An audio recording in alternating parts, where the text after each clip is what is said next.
Good morning,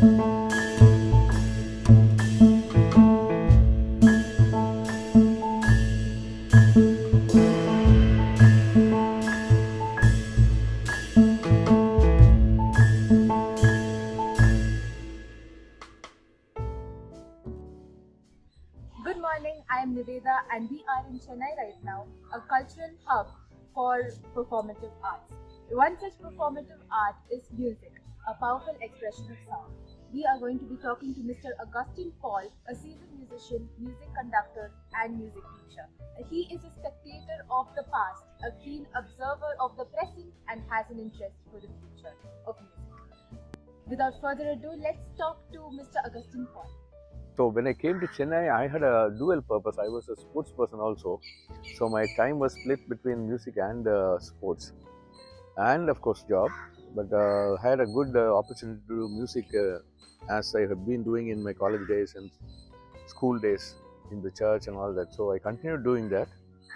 At that time, I would say, and I'm talking about the late 70s and early 80s, which is about 50 years ago.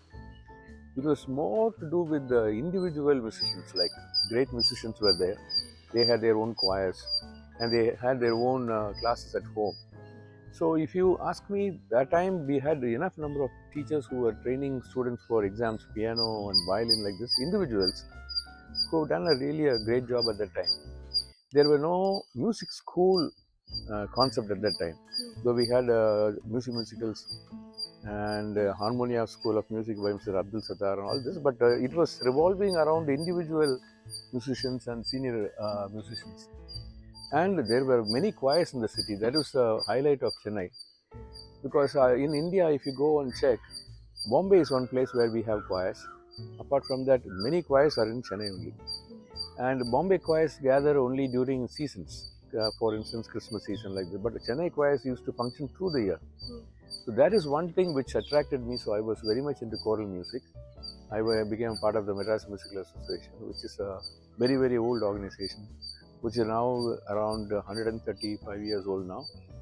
So it was started by the Britishers or the Europeans who were here during before independence. So I got into that and with the church choir, and we was doing a lot of choral music. So that was a scene, but music was not recognized as a profession at that time. Though for teachers and performers, music was not a profession. Though the film field was giving a lot of money. Otherwise, apart from films, there was no other source of income. You can teach, but it was not an assured income like that. So I would say at that time, music was one of those hobbies only. It was not a profession. There was a scene at that time. For you personally, what do you think? Who do you think were the people who influenced you to see the Chennai music scene differently? Yeah. So I was all the time in church music in my school days because my father was a church choir conductor, so I had to sing under him. Very strict discipline. So I've been all the time singing every week in the church. When I came to Chennai, I started seeing the other things. So I had a big rock band in my college days. When I came here, I saw music with a different perspective. I should thank my mentor, Dr. Kalyan Subramaniam, who was a medical doctor and a great musician. I used to admire his way of arranging music. And he was very close to Ilaiyaraaja at the time, and we have done a lot of recordings with Ilaiyaraaja along with Dr. Kalyan, singing a lot of background scores and movie songs also. So his arrangement inspired me, and I thought I should try learning how to arrange. So that was my inspiration, and then I started doing some arrangements, and I had the opportunity to do arrangement for big music directors. After Dr. Kalyan left India, I took over that gap and I started arranging music. And I formed my own group called the Octet Cantabile, which is an 8-member group which has survived for 30 years now. And we have toured the globe, I should say, very talented group. So I used to arrange all the music for that group. So arrangement was a new thing that I learned. So Dr. Kalyan is one inspiration. Then I used to admire the way Ilaiyaraaja used to arrange for background scores. I've seen the background scores from the start till the completion, and he's a great composer, and his quick thinking and quick writing is amazing. So I too started writing without touching an instrument. How to write, I learned how to write that. So these people were some inspirations, and I should say I went into teaching very early, 1990s, 89, 90s. I started teaching also, side by side. From then on, I should say the inspirations were my students also. The students also inspire me. When you do something along with them and when they give results, there is a big inspiration. Now, while you're with these students, you would have noticed a lot of change, a sort of evolution in the music scene in Chennai? Yeah, there is. See, as I was telling you that earlier days it was revolving around individuals. At that time, there was a big musician called Handel Manuel, who is he lived about 100 meters from this place. And he was the conductor of the Madras Musical Association Choir, first Indian conductor. And he was awarded the Padma Shri for classical music, which is really a great recognition. That inspired many of us who were doing Western classical music. And I should say Handel Manuel was the first one to get that. Recently, a couple of years ago, another conductor from Bombay got the same award.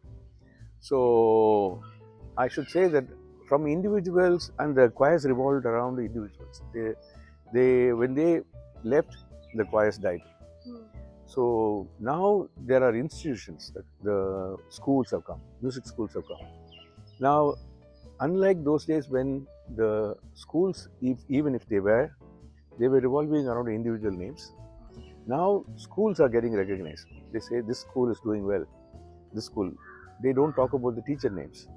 The schools are getting recognized, and the schools are developing, and it's become a good profession for young musicians to take teaching and performing. So they inspire a lot of students. So the number of students per se has really increased.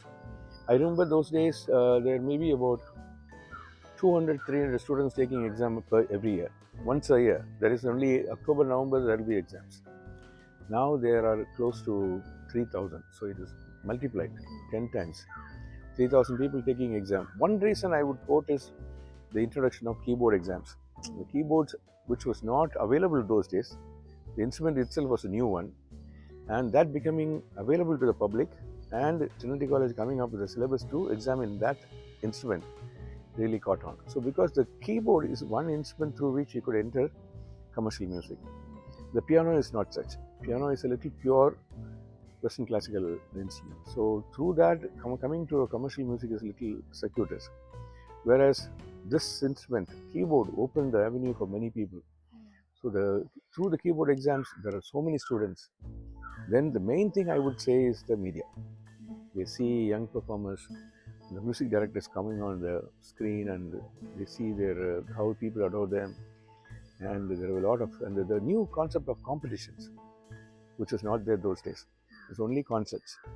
Now a lot of competitions happening, reality shows, and people are coming to sponsor it.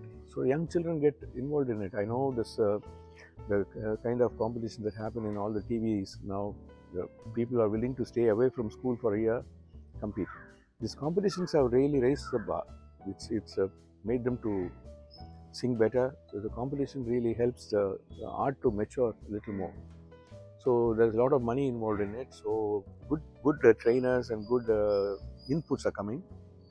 So the competition is a new concept, which is for the last at least 25 years. It's been a big boon to music, I should say. Western classical music also, we have good competitions happening in India. There are students traveling from one end of the country to another end of the country to participate in these competitions. And more than anything, from the last in 1900s to 2000, after 2000, a lot of young students aspiring to go abroad for studies. That going abroad for music studies was not heard of those days. And nobody knew about what to study when you go abroad. Now students have at least 10 to 12 different ideas, and they choose one from that, and they go abroad investing a lot of money. So this is really a big evolution. Like our children going abroad for studies, and many of them continuing to live there and earn their living through music. where the same idea may not happen in India. If they come back to India using classical music, survival is a little difficult. But they opt and they choose to do this in another country where it thrives. But it's competitive. But our children are very hardworking. So children going abroad for studies is a really new concept. They do very well in the exam. The parents trust them. And instead of sending them to a college to do an art course or a BE or a medical course, they send them abroad for music course. That is really a good thing now, which is happening. People trust the children and put their money in music. In my list of students, at least 30% of them are full-time students. They don't go to school. Even though you're young, they do homeschooling, but they focus on music.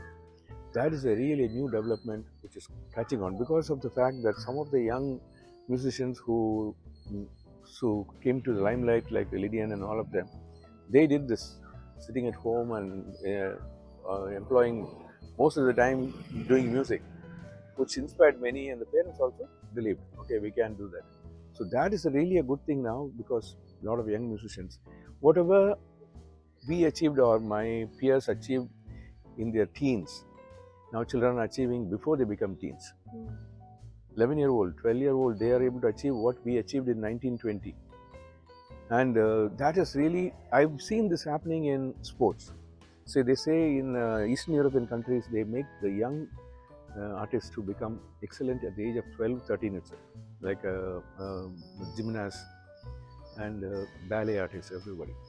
But they say they burn out early, their career ends at 25 or so, but I haven't seen that in music. Sports, it may end, but young achievers of music have added 10 more years to their life. And in music, the life is very long. Singer's life may be a little short, but musician's life can go on till 60. And now there are a lot of conductors being seen, and they say how to learn conducting, how to do, what is conducting, what should I do to become a conductor. So children are looking at media, they are seeing what is happening in New York Philharmonic or London Symphony Orchestra. They see that, and now those orchestras are also coming down to play for us. If you want to hire them, you can hire them. Now the pandemic has also opened new avenues. You can sit here and record your piece in London, and you can watch what's happening in Zoom. So the globe is really shrunk. But I always say, in spite of the development in science, the system of writing Western classical music is remaining the same. It has survived 600 years, the way Bach wrote we are writing. So which is something phenomenal. In other fields, everything has changed. From boarding pass to train ticket to everything has changed. But music writing system still remains for over 600 years from Bach's time till now. The soft notation is really, it's a proven method, and the system of Western classical music, the 13-tone system itself, is a very clearly proved, mathematically proved, and physics-wise proved system, which is a great system that I'm so happy to be a part of that system. And while we talk about Western classical and maybe Carnatic, there has been a lot of other genres that have been popping up from outside and within India. Yeah. What is your opinion on the coexistence of the various genres in Chennai? Yes. Now, see, in Chennai, we have the advantage of having both classical disciplines thriving. Western classical music is thriving one side, Indian classical music, Carnatic music, which is really a big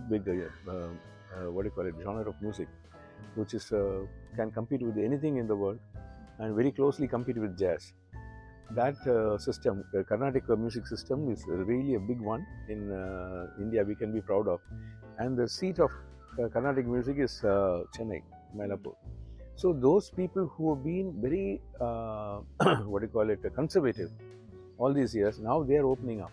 Some of those excellent Carnatic musicians have come up to they are experiment or do fusion music. They do fusion with Western classical musicians, jazz musicians, and those days it was not allowed.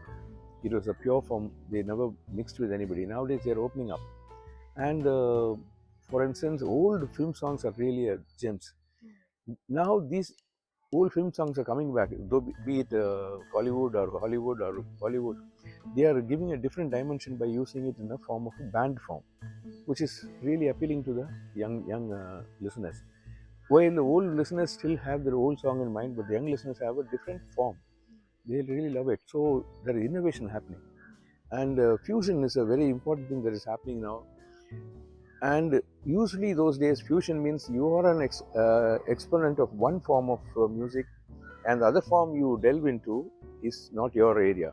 So somebody else who is very good in that form, they do that, and you do this, and you both touch at the circumference, not mingle. It is just a little bit of meeting of these two. But now these people have learned that, and those people have learned this, so they go across like this. The fusion is much more in depth. So I see a Carnatic musician knows the jazz progressions. Now he plays according to that, and the jazz musician understands the rhythm cycles of the Carnatic musician, and the drummer follows that. So now the fusions are becoming more and more thick. So this indie pop is another one coming up very nicely, and I believe people are still outside the country also are listening to our music now, and there are a lot of followers for Indian music, like the way Europeans eat Indian curry food, and it's like we going to have Italian food sometimes. Indian menu is always there in all the countries in the world. Like that, Indian music also is being appreciated by connoisseurs across the world. And what do you see in the youth of today? What hopes do you have for them? See, the youth of today are much more informed at a very early stage, much more tech savvy. They are one up on the previous generation because they can access anything in the world through their medium, the medium that they have, their iPads, their internets and all that. They know where to go for what, and they're able to see what is happening across the world. And they are achievers now, not like before. They are contented with their academics. Okay, I finish my 11th standard, I go to college for PUC, I do my BA.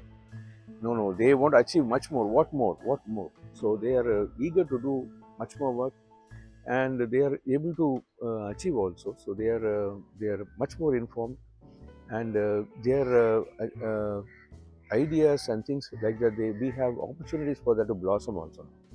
Unlike those days, they'll put them down and say, you're too young to do this. We can never say it now. They achieve many things at a very young age, and they come up with new ideas. So I'm not able to visualize what will happen in another 10 years with the youth of India. They are going in a very, very fast pace. And people like us, we have to cope with them. I learn a lesson from a student every day.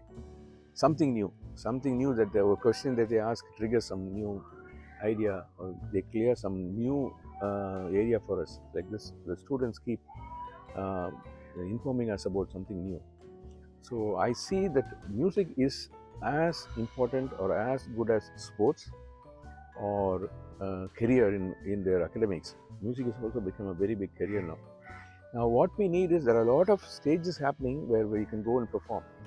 There's no systematic conservatory in India. Like now in Chennai, there's only one conservatory, which is KM Conservatory, which can give a degree. So that with the degree they can go abroad for higher studies. That is, the Indian government should come down to promote this. So I hope in a few years' time, India will have more Western music colleges where we don't have to go abroad for those. We can at least finish a BA level of music in a college, instead of doing only exams with the boards like Trinity and ABRSM and other rock school, things like that. Now, because of this, we should be thankful to these 3-4 organizations which have been constantly coming to India to do these exams. With that, we have come to this level. If there are more conservatories and more colleges coming up in India, then I don't know, we can achieve much more. That is the thing, and there are a lot of people who are qualifying outside now. I'm sure that they'll come back to India to serve India, teach more, and so we'll have more equipped, qualified teachers teaching music also. Now, this is the highest number of music teachers living in India now, and catering to not only Indian students living abroad. Indian community living abroad is making use of this available teachers through Zoom and other media. And a lot of young kids in areas, in countries where they can't afford or they don't have access to music, now they are benefiting. In remote places in the Gulf, in remote places, Canada, in Norway, Sweden, people are keeping in touch with Indian teachers, and that is really a big boon, which is in both ways serving very well because the music teachers get paid very well. So the profession is becoming a respectable, what do you call it, respectable and want to be professional. Like those days, I always say young boys who wanted to start teaching as a career, I'll say get married first, then start teaching. If you are tell them a music teacher, they won't give their daughter to you. So you first of all get married to a nice girl and then you start teaching, I used to say. But now it's not so. Music teachers are respected very well. So that is really a big change in these few years I've seen. And if there is one advice you could give to the budding, aspiring musicians and artists, what would it be? Yeah, see, I would say anything doesn't come easily. Music also. And if you want to excel in music, you have to put as much of effort as you put in to learn physics or chemistry. You have to do that much to get better in music, appreciate music. But learning an art form is different from a science. So, see, science is facts. Art form gives you some pleasure, not only for you and for the listener also. So by doing art, you please yourself, you enjoy, and you give pleasure to many other people. And many other people, in the sense, there are people of different levels who enjoy what you do, and it gives them satisfaction in different levels. So pursuing art form is always good. It keeps you going. Comparing a sports and a music career, the music career is long-lived, sports career is short-lived. Sportsmen are very depressed at the age of 30, 35 when they have to stop sports. Whereas music career can go on if you can tailor it a little bit, alter it a little bit according to the need, then it can take you through for life. So music will be with you for life. Till you die, you can perform music, you can listen to music, you can appreciate music. So it will always be with you. So take music as your close friend, enjoy, and make others enjoy. So you are doing a service to the community by being a musician. India can compete with other countries that we have the infrastructure. Chennai, we are still depending on the old infrastructure that we have. We don't have anything new. But we have been adapting to that situation. If more philanthropists come and support that, then music will be really, really good in India. Because we have our own unique Carnatic music and Hindustani music, which is nowhere else in the world. We can still boast about this classical music system, which has survived 200, 300 years. So I'm so happy that children are looking at music as a career. Every week I have an inquiry from a parent whether I can put my son full-time music. What do you suggest? Like this, there are people now looking at it nicely. So let's hope this music really flourishes in India. Thank you so much. It is my pleasure. I'm wishing you all the best for your media career and hope to see you doing this kind of interviews in big TV.